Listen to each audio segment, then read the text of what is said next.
I was at the end of the line at the beginning because I had taken so long to like compose myself to be able to do this. So there weren't that many people left. I go back to the beginning, that's where you exit, and I turn to all these people in these yellow shirts that are helping out. And I was like, this is my opportunity. I'm going to tell them. I'm going to tell them this is why I'm here and I need to meet Matt Smith.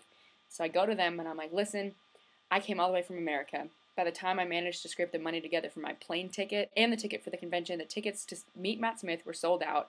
And I was just wondering if there's any chance at all that I could meet him. Do you think I should stay behind? And they were like, well, we would totally let you meet him. We don't want to put you through and them to be like, there shouldn't be this many people coming through. I just was like, well, if you honestly can tell me there's no chance I'll meet him today, then I'll leave. But if you can honestly tell me that there is definitely, then what do you think I should do? They were like, okay, there might be, so you should stick around. And so one of the guys behind me from earlier, he overheard that too, and he said the same thing. So we stuck around together. And then 5 minutes go by as we're just talking kind of off to the side. And then one of the girls approaches me, and she's like, okay, we're going to sneak you in. They asked us to hold out our wrists. They give us multiple autograph bracelets, and they say there was just a mix-up, and you paid for 2 autographs, right? Yeah, okay, good. So you just go up there and you tell them there was a mix-up and that you're supposed to be meeting both of them. We look at each other and we're like, oh my god, oh my god, oh my god. So I get out my stuff again, and I need another post-it to make sure that I'm writing my stuff down. So I write one for me really quick that says, to Lexi, the doctor loves you. That's mine. And then I wrote one for my sorority sister too, and it's to Monica, the doctor loves you. I saved all my post-it notes, and I'll tell you why.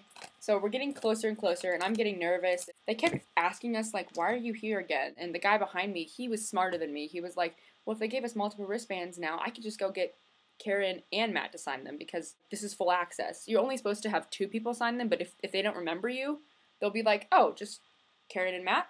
Of course, go right ahead. I didn't think of that, so I only got to meet Matt, but I was getting closer and closer, and Arthur was already done, and he was talking to this girl. Anyway, so I'm getting closer and closer, and I was like, this is the doctor. I'm like, hi. He's like, all right, an American. And he was really lively. Like, I was like, okay, if you could sign this one for my sorority sister, Monica. And so he signs that, and he, like, reads it as he's saying it, like, kind of silly-like. And I'm like, and if you could sign mine, that would be wonderful. He's like, of course I will sign yours. So he signs mine, and I'm like, it's lovely to meet you. He's like, you as well. And he's just very happy.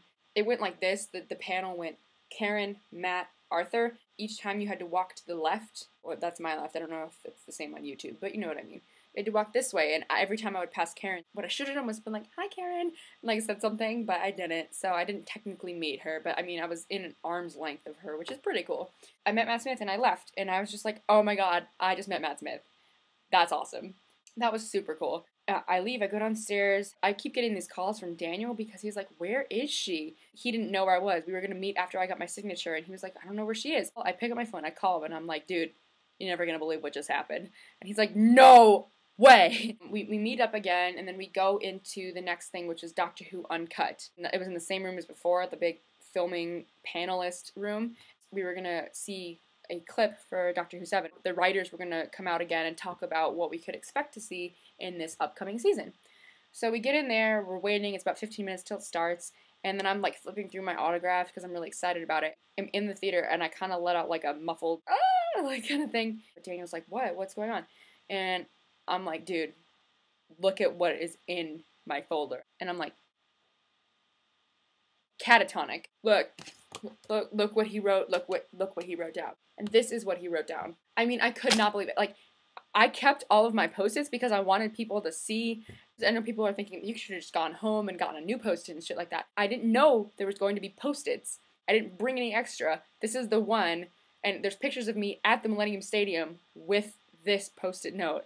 So I hope people can see, like, I didn't know it was going to happen, but it happened. And he called me Sexy Lexi, and my mind was blown, and that was just the best thing in the whole world. What does that mean? Like, are you trying to tell me something? What does that mean? Stay tuned for the final part 4. Ooh.